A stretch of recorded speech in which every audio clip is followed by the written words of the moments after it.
traffic, as they've had to do all race long. The middle child class faster than GT3, bit slower than the prototypes. Traffic, a constant worry for them. Second place is HM Engineering, who were challenging for the lead, have just dropped back a little bit of late. Not sure if there was an incident, or I'm imagining things, but since Cooper Murray was driving that car, they have fallen off the same lap as their class leader, but still a respectable second with a comfortable buffer to third place. Prism Sim Racing Alpha, who are in third, 4 laps down. Could look a bit closer for onlinesimracing.de. In fourth, Austrian Sim Racers Rot and all of their fan base being carried along in fifth. 4 laps down on Bentley God's Ring Sim Racing GTE in 6th. Stage 1 Racing Black in 7th, a little bit further down, but they did pick up some spots in this segment of the broadcast from Mühlner Motorsport Sim Racing Blue and 11-9 Sim Sport, who are in 9th, so not giving up for Stage 1 Racing Black has seen them rewarded with a position or 2. That's GTE. Tom, have a look then for GT3, our third class today. Well, Absolute Motorsport currently lead the way. They've only got 38 seconds over Chameleon Bomber. But Chameleon, they've done 21 pit stops. The current class leaders have done 22, so that might yet go the other way for Fabio Busch in the 257. Chameleon Bomber, of course, have dominated this class for much of it in that very, very recognisable BMW with the red alloys.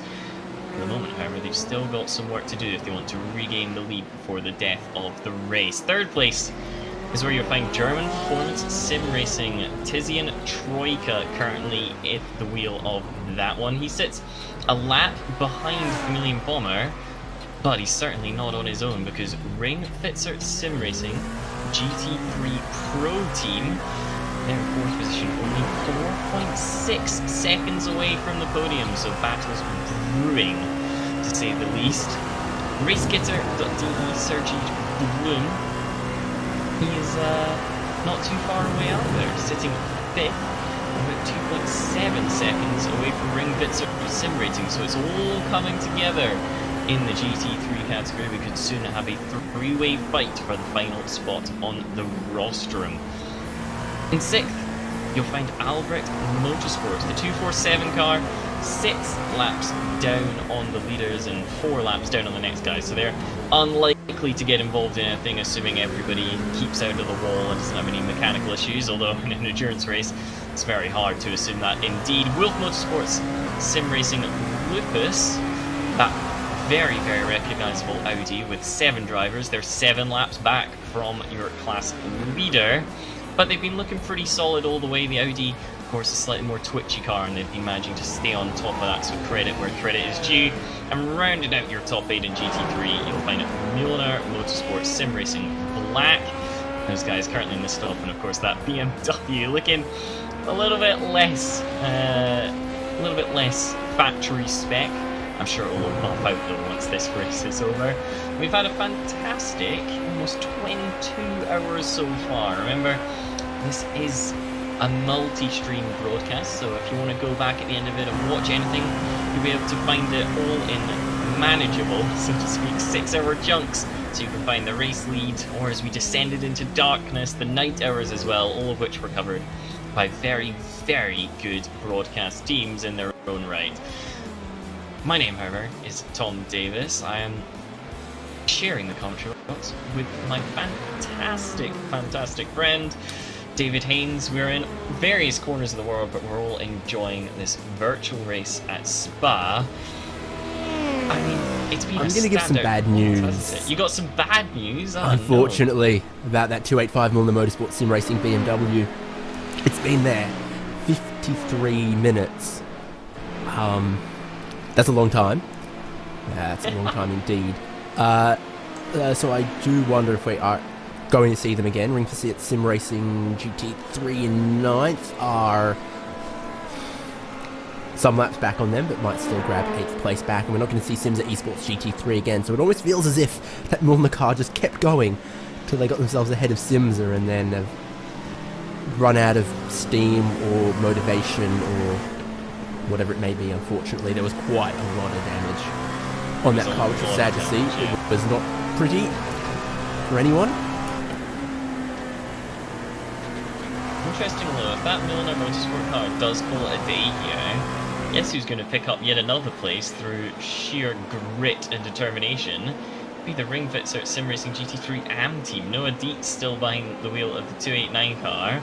They've picked up a place off Simsa, who were at one point front runners. They might now pick up a place off of Mühlner, because they've just kept running. It's been fantastic in terms of consistency and determination from these guys, and they're reaping the rewards of it, because they might find themselves in the top 8 soon.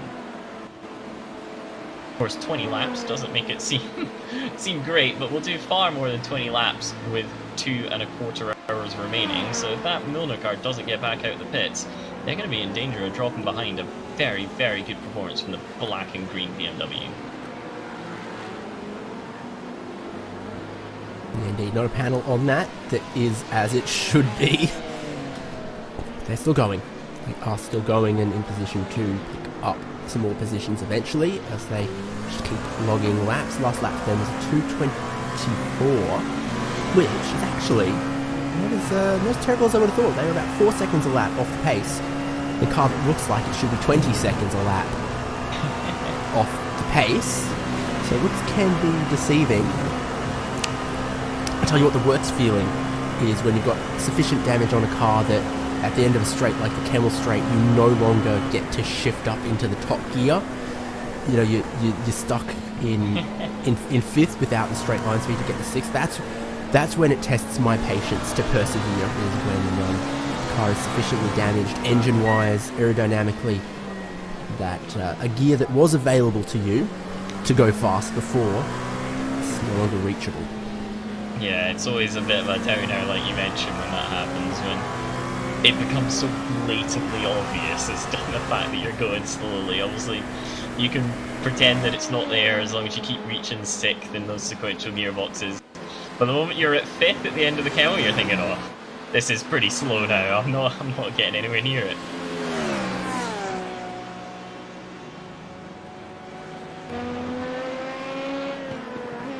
Straight line speed compared to the GTE there, very noticeable. Porsche ranges up behind, pulls out, gets past, slots back onto the racing line, but ain't no thing. That is Prism Sim Racing Alpha, currently in third, and you can tell that by the 3 green lights on the door, those position markers indicating it's third in class.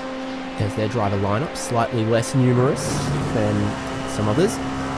Julian Hoffman, Emmanuel Czech, Christoph Leven, Tom Valputz. Right now, it is Christoph Leven. Prism Sim Racing Alpha. Got Prism Sim Racing Beta and some other Greek letters out there. Oh, trust tell me. You, Physics and I like when you get to degree, Delta. I've seen them all. Like Delta's my favourite Greek letter in racing. I'm less Especially of a when fan of Delta, I gotta be honest. Delta for me represents some pretty nasty things in the world of quantum physics and all that sort of stuff, so I don't know. I think Omega is quite a pretty one. The fact that it looks like a wee curvy W, Omega is a nice one. Also reminds me of like fish fingers, because you get your omega-3 in there, so I'm always a fan of some fish and chips coming from the UK, so any excuse to think of that makes me a very happy boy indeed.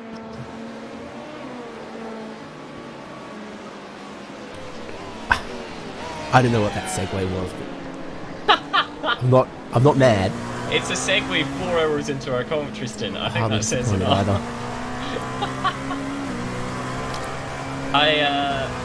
Obviously we did our immersion, and it's no secret the immersion gives us a little moment to deal with any bathroom problems we may be feeling, or in this case get a little thing, and I managed to get myself a cup of tea, so I'm now very happy. That was until I took the tea bag out, and I immediately spilled tea all over my desk and had to start mopping it up with tissues. So it's all been resolved now, but we had a little moment there, and Race Getter might be about to have a moment, because Ring Fitzer are still gaining. The Ring Fitzer team last time around was actually just a little bit slower, interestingly, but the gap sitting around 5.5 seconds. And like we spoke about, it's all mental. Obviously the traffic will ebb and flow, so if they lost a little bit because of traffic, I'm sure RaceGetter will lose a little.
seconds. And T3 Esports will change their tyres, whereas I don't believe Simsa has, so they should have the advantage into this stint. We've seen how quick Ramiz Azam is, and if he can carry on that sort of performance we've seen all day and night from him, there's a chance that he just holds this position despite being disadvantaged in mechanical grip.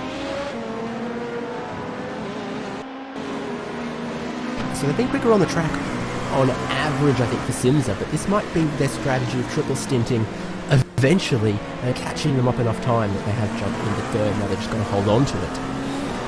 Against T3 Esports, who also have a pretty clean car and some decent drivers there.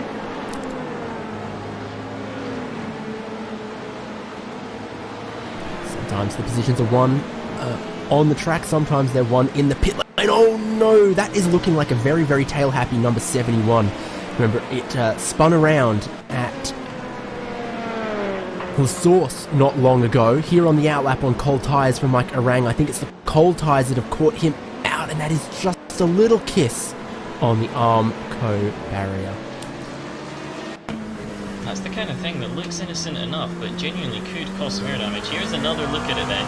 Exits and you're braking down the hill. You want to take curb here. That's just enough to unsettle it on the cold tyres. Up on the exit curb as well, and then it's a tank slapper all the way around. You correct it, you're going to go in that direction instead. And Mike Arang, I'm sure he'll be feeling plenty tough about that one. Was challenging for third position. However, now the Simsa car has got a chance to get away. If anything, the WS Racing Esports Magenta team with Lucas Lang at the wheel is going to have a little bit more of an opportunity. He's still almost 1.5 minutes back, but it's just the beginning of a mistake. And like you said, it's not the first time we've seen the rear end of that T3 Esports car go round. The first time it was on old tyres, this time it's on new tyres, so it seems like at either end of the stint that car is a handful to keep together. So it would seem that's just the pressure's on, the pressure gets to them. I do like this Esports Magenta livery, sorry to cut in there, but whilst we're looking at it, I mean, it works so well, doesn't it, with the yellow wheels, just highlights everything. It's a shame it's not quite been at the top the whole time, fighting for the podium, because then I'm sure we would have seen more of it, but that is fantastic. So again, kudos to whoever designed the livery on that one. You've outdone yourself. It's very eye-catching, and all the eye-catching ones, of course, make our job easier, so I'm never going to complain about somebody having a good livery. Did you watch the 24 hours of the Nürburgring this year? Did not watch the 24 hours of the Nürburgring, no. Very similar livery across, I think there's 2 Volkswagen Golfs. Yes. Same sponsor of it's like GT competition tyres or whatever it says. They're also black, very striped yellow pattern. I dare say that the Dallara LMP2 was quite a bit quicker. What was her name? The drivers who drove one of those Golfs. I can't remember. It's escaped my mind. Someone will know who I'm talking about. Unfortunately, their race didn't quite go to plan. It's looking a little cleaner, a little tidier for the 64 here.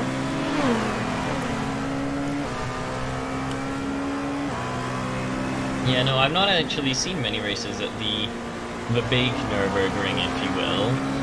The one I have seen, of course, is World Touring cars go there. It's just utter chaos. These guys fighting and jostling around in Nordschleife, just ridiculous, something which they go for at times.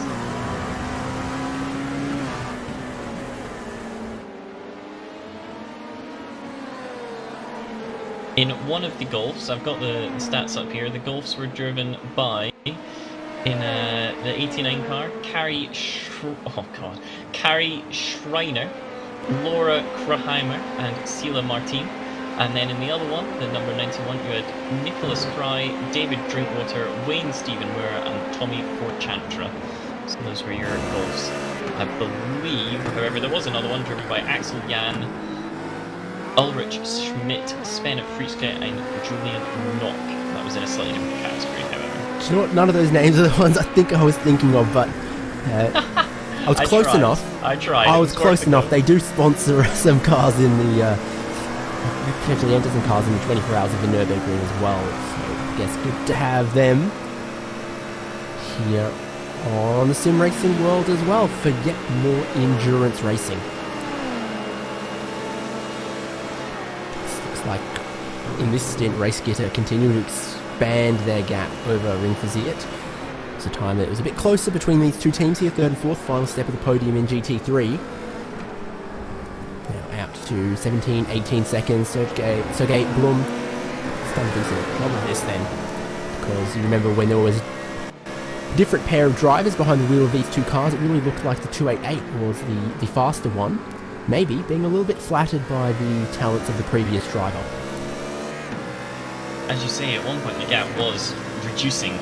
However, Sergei has done a fantastic job in the 235 BMW to extend the gap over the BMW that's trying to chase him down. The Z4 being the car of choice, despite being not the newest of GT3 cars. It is the one that's come out most in popularity.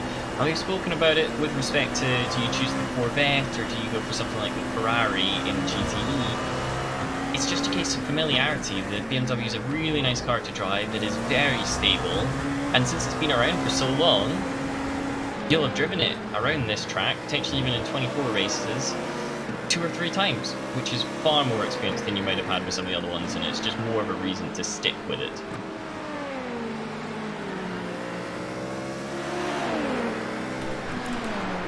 Keeping my eyes on some of the action in pit lane. Mühlner Motorsport LMP2, after 18 laps making a stop, Bull Out Racing 2, who we rode on board with not long ago, about half an hour ago I think it was.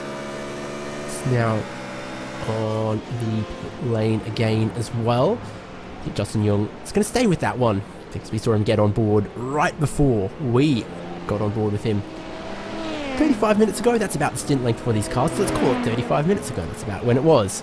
That's fuel only, of course, there. It's back out in 10th. Just trying to keep Fit for Racing on their toes, but it seems like the gap between 9th and 10th is a bit more than it was earlier when we were, I guess, poking the battle with a stick and hoping for something to happen. we were blessed with a bit of great racing not long ago. That's Fit for Racing on pit lane now, so 1 lap apart between the two of them again. This actually could end up being quite close now I think about it. Fit for Racing entering that long, minutes-long pit lane just a little while ago. Full Out Racing, not the freshest of tyres, but they don't have to worry about cold tyres like Micah Rang had to in T3 Esports on the outlap. So while they won't be setting the timing screen quite ablaze in this stint, at least they've got some knowledge of what the balance of the car's like underneath them on this outlap.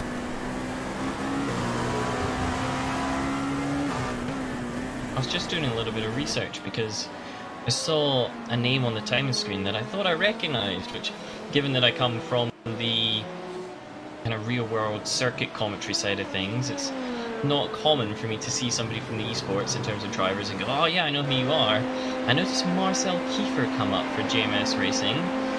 You might recognise that name because he is of F1 esports fame, so we got some top quality drivers in this one. Both iRacing legends, which we've all seen up and down, and we've pointed those out, but also from the worlds of other sims and games and racing competitions in the online world. Yeah, so it is. So Fit for Racing are changing tyres right now. They're in their pit stall right at the end of the lane. It's going to be close between them. The Bull Out, 9th and 10th. So you see Hugo getting debated by Phoenix Racing Esport Yellow getting close and then having to make a pit stop. Bull Out Racing are ahead of Fit for Racing now in that battle, 9th and 10th in this class. Racing Sport Yellow in 12th.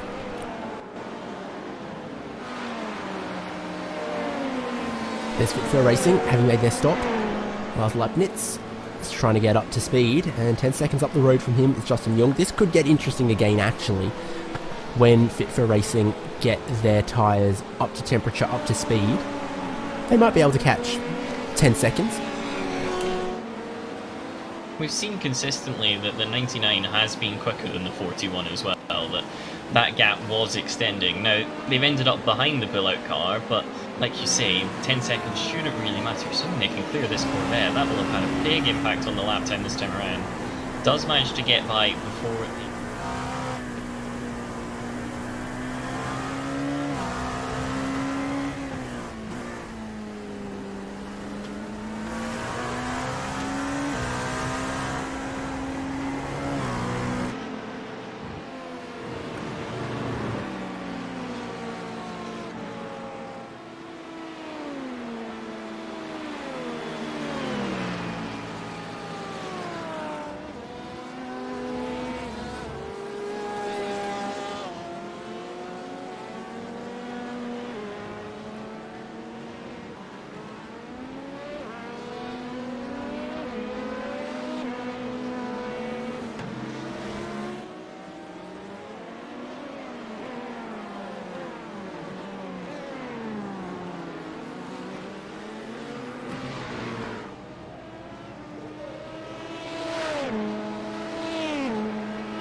11.9 Ferrari had been belted around a little more. Here's a bit of traffic for Phil Hill. One of the places the GTE car should be faster than the GT3. That looks like Wolf in front of us, who are now generously going to get out of the way, and I'm sure Phil Hill is thankful for that. Yeah, that was very, very courteous from the GT3 car. I guess they're not battling with anybody, so no reason to annoy anybody. Of course, the sim racing community is just that. It is a community. So these guys know each other. They'll no doubt race against each other in the future, and they've probably raced against each other in the past. So it'll all come back when one day the Wolf guys are looking to get past Phil Hill, and he'll let them through. So it all comes full circle once again. I had something relevant to say, but I immediately forgot it because I woke up at 4 AM this morning. Not enough tea. I tell you what, I've got a mug of tea about the size of my face here, so hopefully I've got enough tea, any more tea than this, and I think I'll be bouncing off the walls. Fantastic. I'm glad you managed to work out how to drink some tea. I was really worried about eating my spaghetti here at my desk, but no problems at all. Doesn't hurt that I was already wearing a red shirt. So that is just forward planning on my behalf. Yeah, you said you were spaghetti, going to go bit get of parmesan food. cheese on it. Fantastic. It was great. You said you're going to go get some food. I was like, you'll get like a cereal bar or something. And then you're like, I got a bowl of spaghetti. I'm like, there's no way this ends well. I'm sat there trying to speak to us and make sure we all come back in together after the fan immersion, and all I can hear is spaghetti when I turn off the phone. I'm like, okay, good. We gotta stay both hydrated and nutrated. Is that the equivalent? Nourished. Oh, I'm an idiot. Jesus, that's a bad one. That is. Gotta stay hydrated and nourished. However, up in the commentary box, we got an hour and 40 minutes left, so the clock is beginning to tick. And it's when that hits an hour and 30, I reckon the drivers think, oh, hang on, I've not got much time left here. This is actually just a normal race now. This is a case of I've got to get on with this because I'm however many seconds behind the guy ahead, and I don't have the time to be patient and wait for something to happen. Yeah, and a word about pit windows. I think once we're about an hour, maybe an hour 5 if we're lucky, to go, we'll see that GT3 cars who pit after then will be making their final stop. We'll be able to get to the end of the race. GTE, fuel consumption a little bit heavier, fuel tanks a tiny bit smaller. They might be looking closer to 55 minutes to go, and they can they stop after that. We're saying they're getting to the end, no more stops. And then thirsty little Gibson V8s in the Dallara P217, and also just a 70-litre fuel tank is why they have a fuel stint of about 35 minutes, or it's been 18 laps. So 18 laps at 2-minute laps is 36 minutes. So 36, 37 minutes, okay. I've worked that one out mid-sentence, fantastic. So those are sort of the numbers that we're looking at, and then we can say, okay, in this battle, 8th and 9th, for example, it's looking good for one car because they are, not going to need an extra pit stop to get to the end. And of course, what a penalty it is to have to make an extra pit stop here. I think the only pit lane more punishing is one they did for VLN, where everyone had to then loop through the paddock as well. And it's at the pit lane speed limit, 2 minutes pit in to pit out when you make some service. The pit lane that I always find quite amusing is the one at Goodwood. Have you ever seen an event at Goodwood where they have to come in and change around the drivers? Firstly, several drivers will be doing one stint, doing the first stint in one car and the second stint in another car, so that causes inherent chaos. Secondly, the pit lane's not long enough. So you've got drivers coming in trying to find a parking space, and commonly it will just be like at a supermarket where you cannot find a space. They're driving down thinking, oh god, the exit's getting quite soon. Well, hang on. And I think on one occasion I've actually seen someone come in, try to find a place to spot, and haven't been able to, so they've just gone straight through and had to do a 12-foot lap before coming back in again. So Goodwood, always good fun with all the different types of cars they have there, but also from the pit stops. We're just looking at this this lovely little car here, and I do find it quite amusing how squinty that rear wing is. We've seen a little bit of damage on rear spoilers throughout the course of the 22 hours we've had, but that's extensive. Surely that's got to start having an impact. Who's got that rear wing with the active aerodynamics? But it reminds me of that. It would help them in left-hand corners and not help them so much in right-hand corners. Yeah, it's a bit Wasn't more Curtis Indy said? car. No, it wasn't one of the Gumpets or something. Someone made a supercar that had an active rear wing on hydraulic mounts that was capable of stabilizing the rear end through corners and Fancy stuff like that we're not allowed in racing because of money. I didn't say it looked good either. I mean, not the most aesthetically pleasing design then. That car, both of those LMP2 cars for that matter, actually very aggressive on the power out of the source. They were drifting it out of there in an attempt to get the power on as quickly as possible. First one makes it through and the Mühlner car will be closing up pretty soon. That's not a battle on track. The Mühlner is in fact in a kind of a battle of its own. It's 3 laps behind the next guy and 1 lap ahead of Prism Sim Racing just behind them. So the 21 just driving around making sure that there's no mistakes, but that was aggressive to say the least. Here's something to give us something to talk about. Maybe save us from the T-Spaghetti and Active Aerodynamics talk. Trying to have a chat with us. Got Marco Selnick, who's from the AMC Birkenfield EV number 211 GT3. Tired a little while ago, but always interesting to, get a little bit of input. Hello, Marco. Good morning, everybody. And a good evening right back at you from Australia. What's been your perspective on this race? It made it much fun until I made some mistakes on my second stint, and that were the end for our team. And yeah. What about the circuit of Spa in a GT3 car? You got a lot of runoff at a lot of places, but there's still some places you can make a mistake, hit the wall. What was the biggest problem for you? First, after 1 hour in my second stint, I had to go to the box in 2 or 3 laps, and my tires were not good.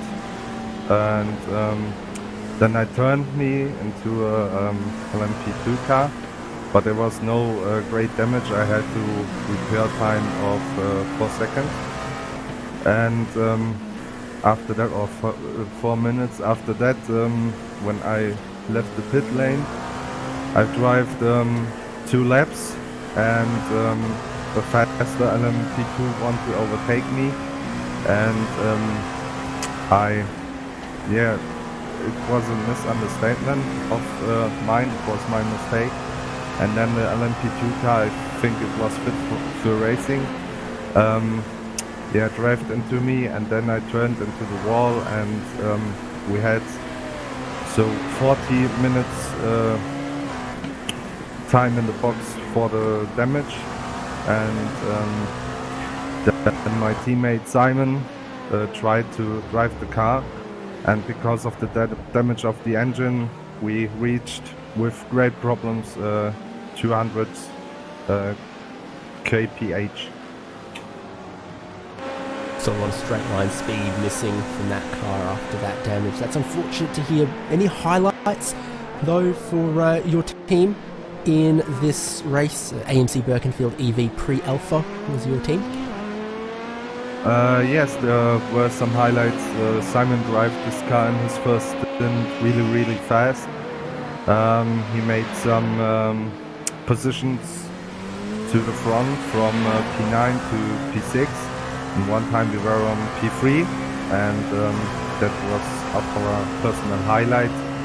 And everybody who drives this car made a good job. and yeah, and my mistake made it to an end of the race, so we retired at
Welcome back, everyone, to H&R Spa 24 Hours by Mühlner Motorsport. It's 75 minutes to go. We're entering the final stint for all of our competitors as they try to navigate one of the most challenging endurance events that there is. 24 hours of Spa.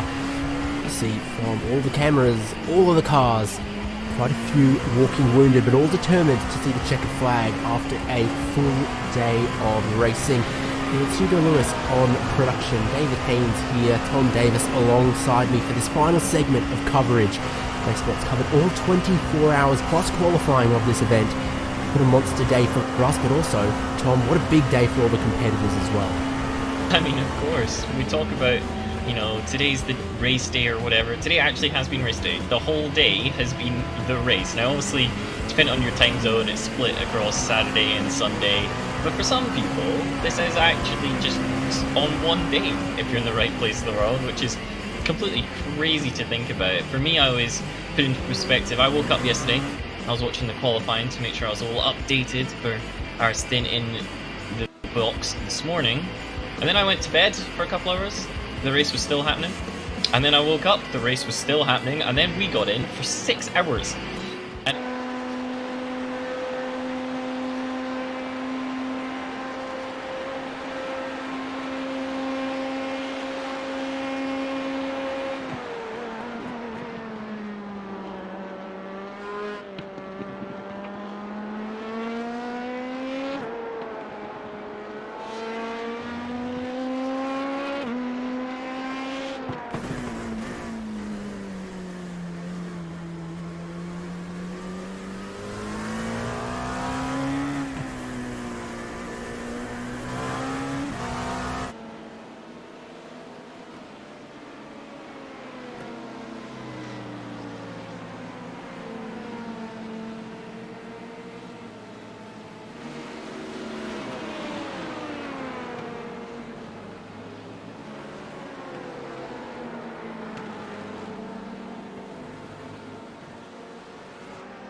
Daniel Longerich not long ago, Kevin Volk, and also seen Michael Machtel driving in the last couple hours for this car, so it's good team effort from them.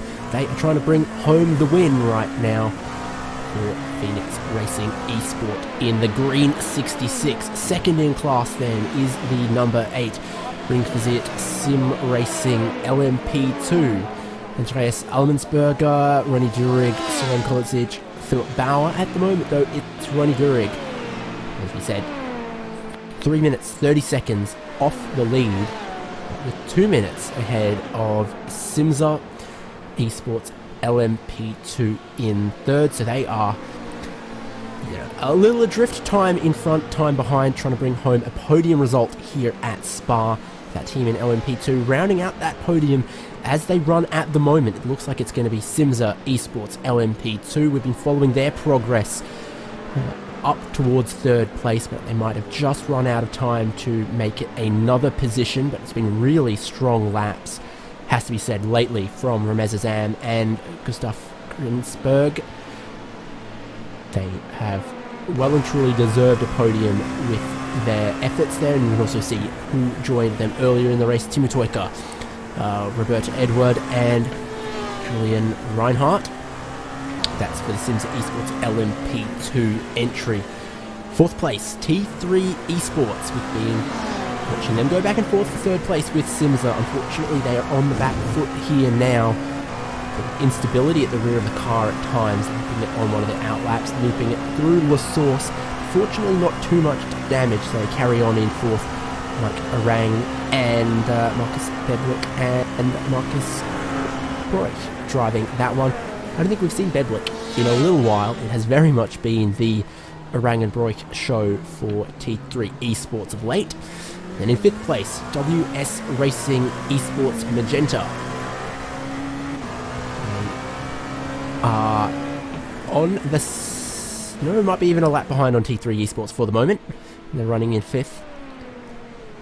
It's a livery that very much tickles Tom Davis.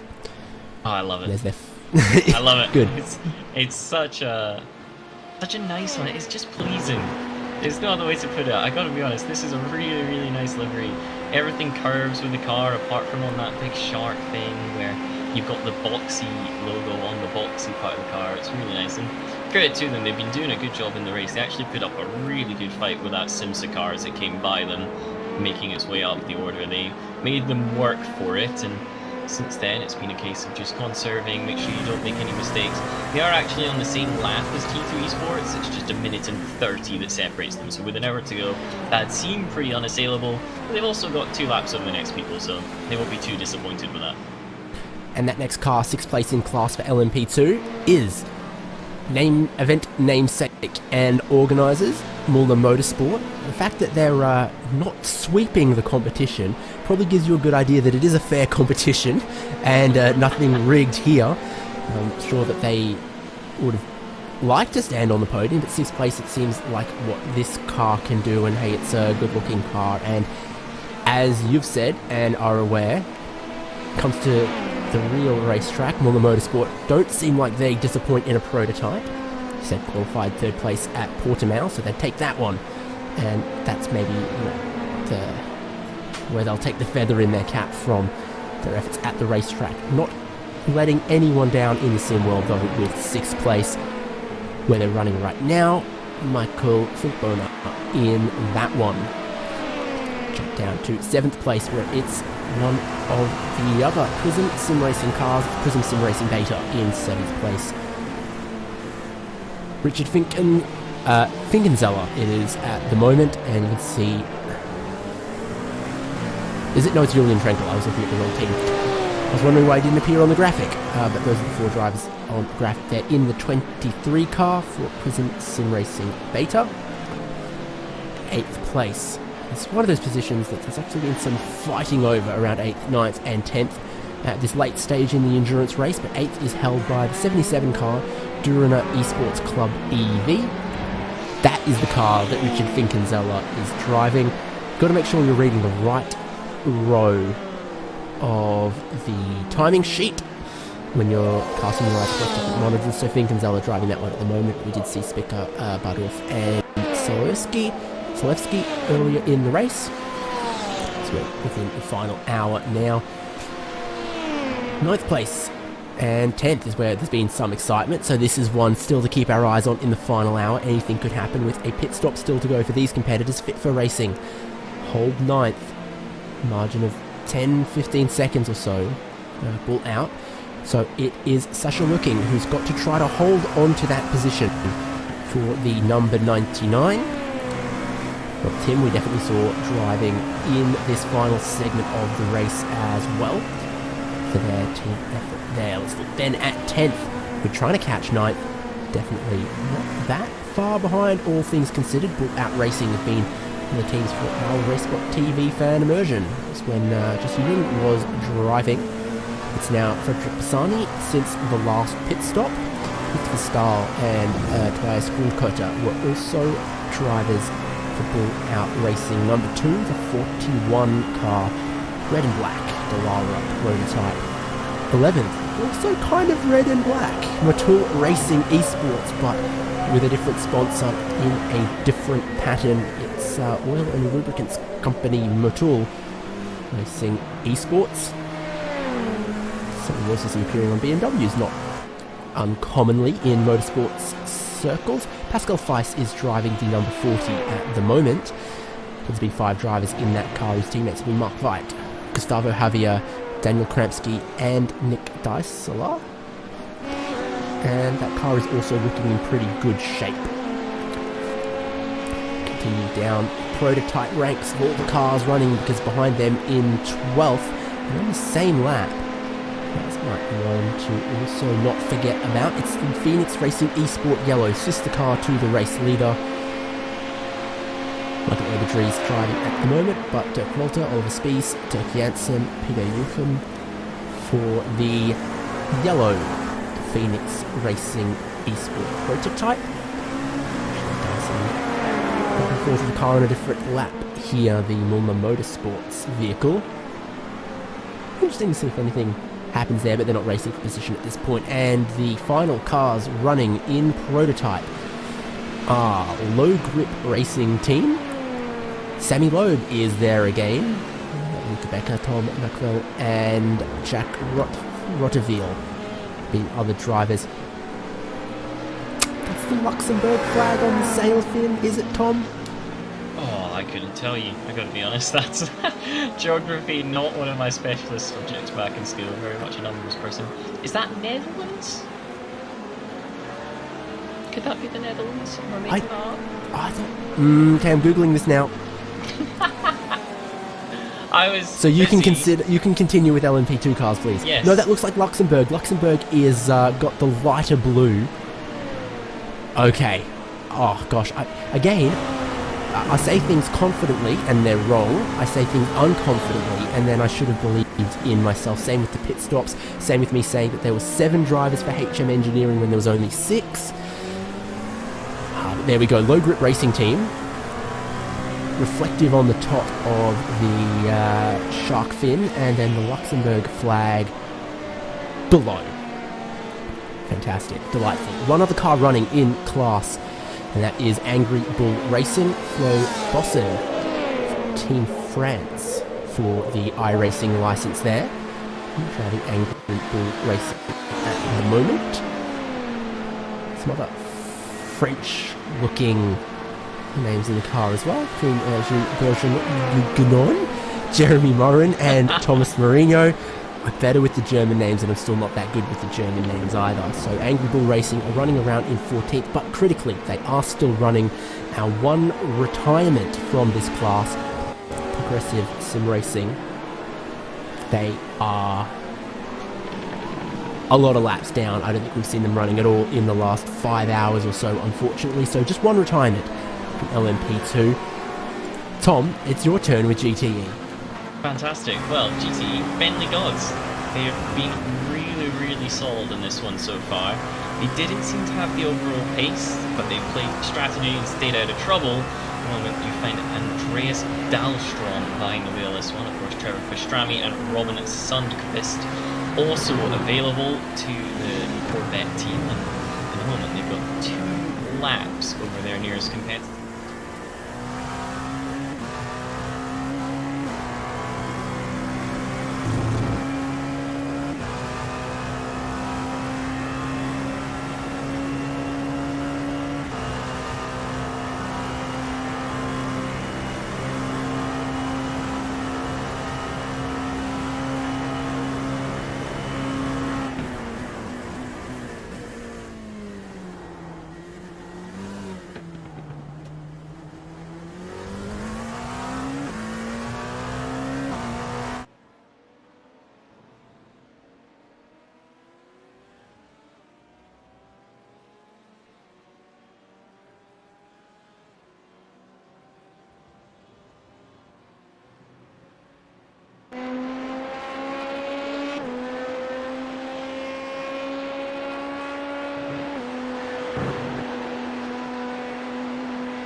green, purple, red, and black on the car. Currently running in fourth, and in fifth is another Ring Fiat 288 BMW.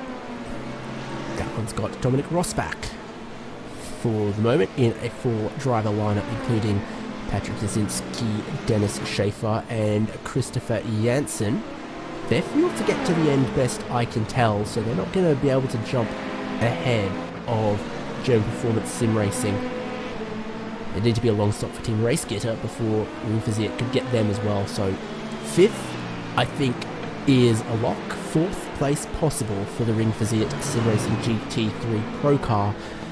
Running 5th at the moment in GT3, obviously. Behind them, another 4 laps, I think, to Albrecht Motorsport in 6th. Thomas Kraus for the 247 BMW. That's kind of an iRacing default scheme there in black and red, but it served them well enough in 6th place. Again, another 4-driver lineup. And so then for 7th place, it's going to need to be another stop for Albrecht Motorsports and Wolf Motorsport Sim Racing Lupus here. No, I shan't say that. The team that everyone can drive for, it seems. 7 drivers, and the lucky one of 7 for the moment is Johannes Witt. In 8th place, the Mühlner Motorsport GT3, number 285. Jan van der Spreng has that BMW at the moment. Last pit stop was 12 minutes, but by gosh, they got it back out there, so they're determined to cross a checkered flag after 24 hours. For 8th place at the moment, they're going to need another pit stop, but they'll still hold on to 8th place because it is a long way back. Then to 9th place, Ringfazit Sim Racing GT3 AM. To 8, 9, and Kemper driving that one, and I think they managed to find a bonnet for it. There was, between themselves and Mühlner, both of them at some stage, I think, have missed a bonnet off their BMW, but there must be a good spare parts truck in the paddock, because they're back out for 9th place again, another team. Well delayed, well damaged, but their spirit unbroken, even though at some points it seems their car was. So they're the last car running, 9th in class. And then the time that's for that class have been Simsa Esports GT3, Reparix by Artel Motorsport, AMC Birkenfeld. We spoke to Marco from that team not long ago. They had to retire just after the halfway point, and retiring before that was Phoenix Racing Esport in GT3. And with that rundown of all of our running cars complete, throw our eyes forward to the GT3 lead. I mentioned both of these teams are fueled to get to the end. Absolute Motorsport in first, Vermilion Bomber in second. Tom, just 4 seconds to keep them apart for the moment with 40 minutes to go. Fabio Bazuf could be the hero yet again in this one. We mentioned it when we were coming through the order. Vermilion Bomber have seemed to be the fastest GT3 car by some margin. They made a crucial mistake and have had to do it the hard way. They are closing in. Both these cars going to the end, so this is now just a sprint to the finish. See who can get there first. At the moment, Vermilion Bomber's had a pretty tough run of it with traffic. A lot of guys coming past him. They all have had to just concentrate elsewhere for a couple seconds down the run into the bus stop. And of course, all those cars will temporarily catch his rival, and then it will oscillate back towards him.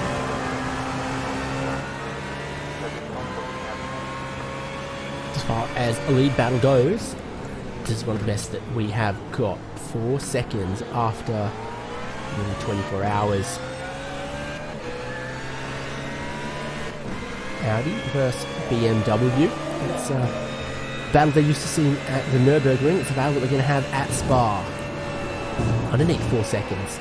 So Vermilion Bomber, very smooth inputs. The big GT style wheel for the BMW. I miss those. Everything's going butterfly and formula style. Never hurts to have a GT car with a round wheel. No, and you'll often find yourself making pretty big corrections in these cars, and it is possible to save them as opposed to in some of the quicker, even more heavily downforce-based formulas. So here, having a bit of wheel that you can just grab onto when you need to turn it pretty pronto can be very useful. So in terms of weight loss by getting rid of it versus utility by having it, it's actually worth having it in these cars, which is always nice to see. Closed in through the quick early sector. It seems like in the middle sector, Absolute Motorsport are just able to hold the gap a little bit better, so this one is going to get very, very tight near the end. because I can assure you, Andrea Salvi is going to fight everything for this position. Also love those BMW M colours that mark the top of the steering wheel, like the 3 stripes that you get on the M logo or on the badge, on the grille, or like you have on a 320i if you're one of those people who likes to pretend that your BMW 320i is equivalent in performance to a BMW M3 or M4. We all know someone like that. Don't be that guy. Chameleon Bomber, though, they have performance. This is a real race car for them. Now just 2.5 seconds behind Absolute Motorsport. Excellent design in Audi. Third place, Team RaceGetter.de are in the pit lane for their final stop. And German Performance Sim Racing might just grab that third place as well. So I don't think any position on the podium in GT3 is yet locked in and tucked away. No, it's all still to fight for a GT3. Coming good near the end of this one. The gap between your leaders down to just 2 seconds now. So that was what, 1.6 seconds quicker than the last lap. That is an insane amount of time. I believe it was even more than that actually, just checking the time screen. So it's all about the pace of Chameleon Bomber. It doesn't matter when you catch him, we've still got to get by him, and as we've seen time and time again, it's very possible to immediately fight back, break up a rhythm, and then we could have a true scrap for the victory. Fabio was pretty damn rapid on the last lap there. We were checking out his pace, and now there's nothing in between them there. Andrea Salvi, Fabio Bazoof racing for the lead. RaceGetter are in the box from third place at the moment, taking fuel. German Performance Sim Racing currently in fourth, crossing the start-finish line, so it still will be close between third and fourth as well. GT3 always close racing, always gives the action. 1.5 seconds now for the race lead. RaceGetter.de are leaving their box. That is going to be so close for third as well. Very, very close indeed. However, I'm somewhat doubtful that it'll be closer than this because the gap's now under 1.5 seconds. Chunks of time being lost to Chameleon Bomber here, just hemorrhaging it every single time we reach a straight, it would seem like. That BMW is just capable of getting such a good exit, such a good traction area, that it then just begins to claw it in again there. It's once we get onto that little short straight under acceleration now, have to go wide to let through that LMP2 car. Feels like just drifts a little bit, and that might give a 10th back to the Audi that currently leads the way. Indeed it does. But did swap places for third in this class. German Performance Sim Racing back up into third. RaceGetter just behind them in fourth. 1.2 seconds for the lead. BMW often strong on the brakes through the twistier corners. Maybe that V10 for the Audi is decent down. It's parts where it matters. The strength behind the wheel for Fabio Bazoof closes the gap on average. Second faster on that lap.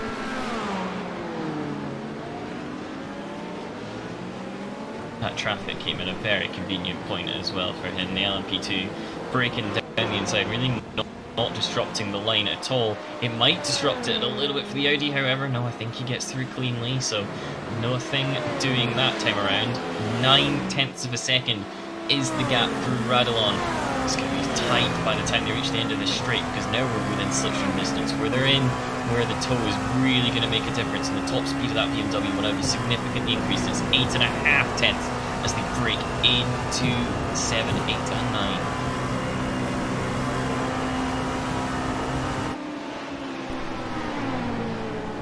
Confused about that first number, but the numbers on the laps subsequent make a lot of sense.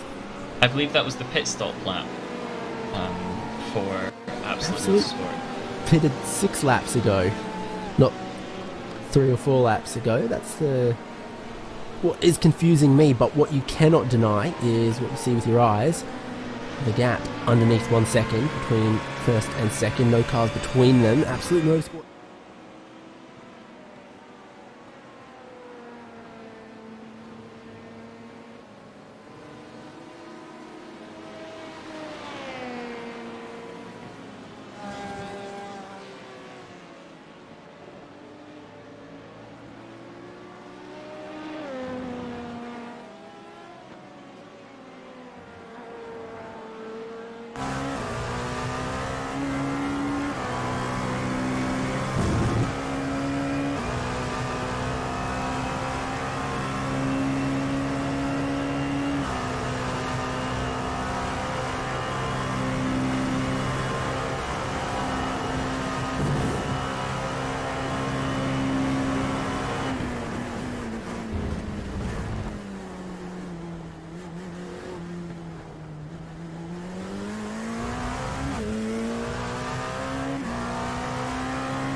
Warum du? Oh ne.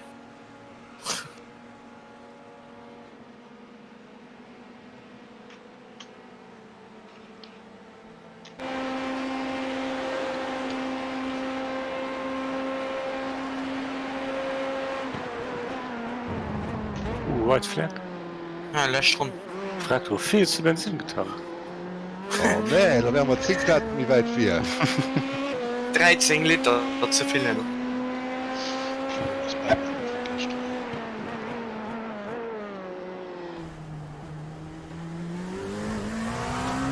Okay, war der erste Runde nach Zug verkackt.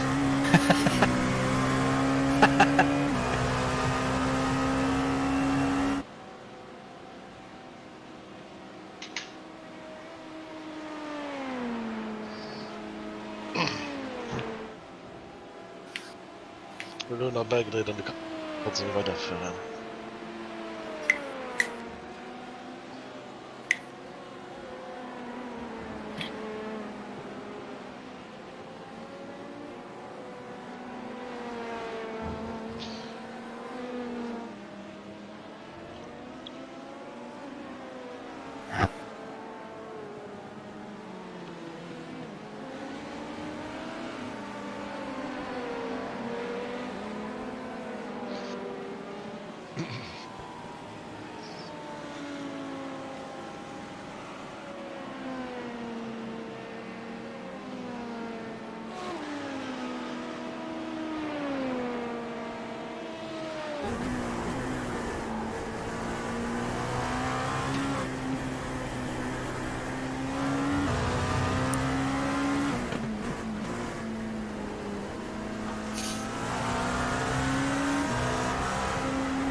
Was nur hier kommen, tipptopp.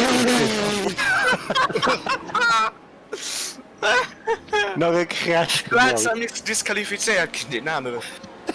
Wir konnten nach 4 Ings, geil. Ja, Ziele hast du auch nicht da, sondern H4 bei Ja, ja, Namen. so viel, wurde ich nur nach. Ey, so Öwen aber. Das ist aber Öwen gewährt. Egal, weißt du mal genau 100 Dix noch. Die 10 muss ich aber noch ein bisschen gucken. Die war witzig.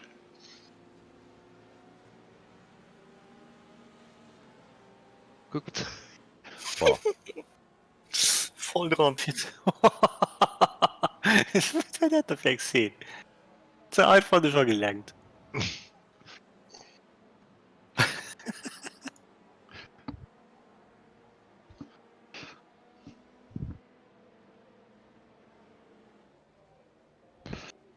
Boah, groß nach volle Schmerz, ja, aber nicht Junge, ne? Nee, wir hatten aber Erfahrung gesammelt, die wir meinen. Ja, so kann ich ihn doch gesehen. Man hatte just größte Fehler, gell? 24 Stunden.